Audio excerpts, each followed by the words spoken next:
18 तारखेपर्यंत मी 13 दिवस प्रचार करायला मला मिळाले आणि ह्या 13 दिवसामध्ये माझा एक विधानसभा सोडला तर 5 विधानसभामध्ये ज्या पद्धतीने पोचायला पाहिजे 13 दिवसात त्या पद्धतीने प्रचार केला आणि खूप अटीतटीची लढत झाली।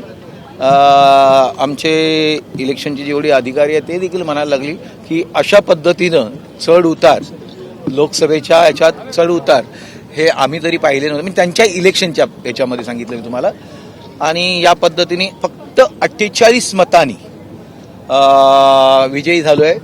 आपल्याला माहिती आहे वाजपेयी सरकार देखील तुम्हाला 1 मताने पडलं होतं, त्यामुळे एका मताला देखील किंमत असते, त्यामुळे 48 देखील खूप मोठी झाली। जिंकणं हे महत्त्वाचं होतं। मी त्यावेळेला म्हटलं होतं लढणार आणि जिंकणार आणि त्या पद्धतीने लढलो आणि जिंकलो। याच्यामध्ये हिंदू हृदय सम्राट शिवसेना माननीय बाळासाहेब आमचे दैवत यांचा मी अत्यंत आभारी आहे। मोदी साहेब आणि त्यांची संपूर्ण टीम जी आहे त्या सर्वांचा मी आभारी आहे। मुख्यमंत्री एकनाथजी शिंदे यांचा मी देखील आभारी आहे। राजसाहेबांचा देखील मी आभारी आहे। देवेंद्र फडणवीसजींचा मी आभारी आहे। अजित पवारांचा मी आभारी आहे। जानकरांचा जे महायुतीचे सर्व नेते आहेत त्या सर्वांचा आभारी आहे। परंतु मी सर्वात महत्त्वाचं माझ्या आई वडील आणि माझ्या देवावरती जो विश्वास ठेवला होता त्यांना मी पहिलं वंदन करेन आणि ज्या जनमताने मला निवडून दिलेलं आहे त्यांच्यासमोर मी नतमस्तक होईन की या 13 दिवसात मी त्यांची माझी ओळख नसताना देखील त्यांनी माझ्यावरती जो विश्वास टाकलेला आहे एक कामाचं जे रूप होतं त्यांना दिसलं असेल आणि त्या रूपाच्या माध्यमातून मी ते काम करून दाखवेल। मुंबई शहराचा असेल, महाराष्ट्राचा असेल आणि देशाचं देखील काम करण्याची संधी दिलेली आहे ती चांगल्या तऱ्हेने मी बजावेन अशा पद्धतीने मी त्यावेळेला देवाला सांगितलं असेल। माझ्या हातून जर चांगलं काही घडणार असेल तरच मला तू निवडून दे हे मी त्यावेळेला देवाला सांगितलं। आताही तेच सांगतोय की माझ्या हातून चांगलं काही काम घडून दे।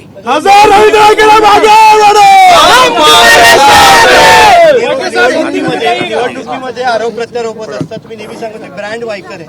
अमोल कीर्तीकर तुम्ही अनेक वर्ष सोबत होता, अगदी काही महिन्यांपूर्वी वेगवेगळे झालात, काय सांगाल? अमोलला जुना सहकारी आहे। अमोलला मी त्याची माफी मागितली, सॉरी म्हटलं मी त्याला, कारण तो मला भेटायला आला, त्याच्यामध्ये देखील मोठेपणा आहे तो त्याने दाखवून दिला आणि मी देखील त्याला सांगितलं सॉरी म्हटलं हे असं होतंच आता म्हटलं। परंतु यामध्ये सर्व माझ्या ह्या कार्यकर्त्यांची जे शिवसेना जे पदाधिकारी शिवसेना भाजपा राष्ट्रवादी राजसाहेबांची मनसे सेना आमचे सर्व जी काही लोक होती जे कार्यकर्ते ह्याने जे जीवाफाड प्रेम केलेलं आहे आणि माझे हे कार्यकर्ते सर्व खांद्याला खांदा लावून जे केलेलं आहे त्यांचे उपकार मी विसरू शकत नाही। शेवटचा प्रश्न वाटत साहेब की विजयी झाला चांगली गोष्ट विचारणं, पण यंत्रणेवरती प्रश्नचिन्ह उपस्थित केले गेलं वर्षा गायकवाड यांच्याकडून एवढी अटीतटीची लढाई झाली, कुठेतरी काहीतरी दबाव होता यंत्रणेवरती? मला तर काही तसं काही दिसलंच नाही, कारण मी उशिरा आलो, तुम्हाला माहिती आहे। मी लास्टला दबाव होता का? मला काहीच माहित नाही। मी कधी इलेक्शनच्या वेळेला फक्त सर्टिफिकेट घ्यायला जातो, आतापर्यंत माझं हे आहे त्या पद्धतीने मी आलो इथं।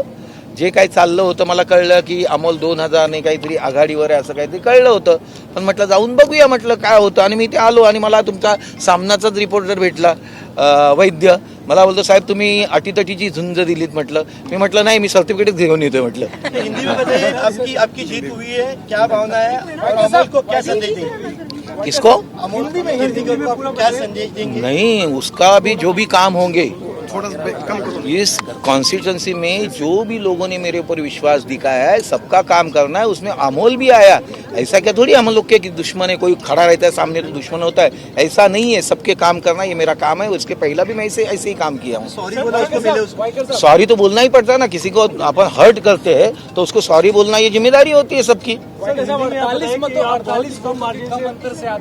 जरूर, आपको मालूम है वाजपेयी सरकार एक मत से गई थी, एक वोट को कीमत रहती है, इसके लिए 48 वोट भी बहुत ज्यादा देते हैं। जितना ये है, और मैंने कहा था कि लड़ूंगा और जीतूंगा और इसलिए जीतूंगा। मैंने भगवान को यही कहा था कि मेरे हाथ से अच्छा काम होना चाहिए, इसी प्रकार से होना है तो ही मुझे जीता, तो भगवान ने जिताया तो अभी अच्छा काम करूंगा। काफी कम समय मिला था आपको प्रचार सही 1 तारीख को मेरी उम्मीदवारी डिक्लेयर कर दी। इसके लिए माननीय मुख्यमंत्री मोदी जी, राज साहब, देवेंद्र जी फडणवीस, अजित पवार जी, जानकर जी जो भी है और मेरे सब कार्यकर्ताओं का आभार मानता हूँ कि जिन्होंने मेरे को सपोर्ट दिया। नहीं तो इतना कम समय में मैं सब जगह नहीं पहुँच सकता था। वो पहुँचे, मैं नहीं पहुँचा। ये लोग सब पहुंचे और उन्होंने मेरा एक काम एक ब्रांड है, मैंने कहा था काम एक ब्रांड है, वो काम के ऊपर देख के लोगों ने इतनी मार्जिन से यानी इतना, पहला तो आपको मालूम है गजानन कीर्तिकर साहब को 2,60,000 से ऊपर वो जीत के आए थे, अभी 2,60,000 वो कम करना और उससे और अपन जीतना, ये भी कोई कम बात नहीं है।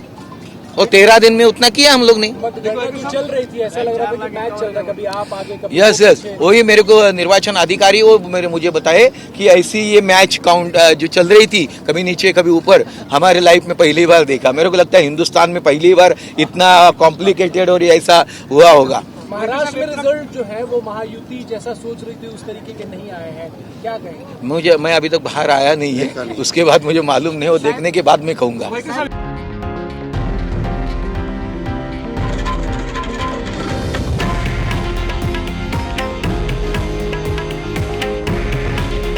हे आहे देशातील नंबर 1 न्यूज नेटवर्क आणि आपण पाहत आहात TV9 मराठी।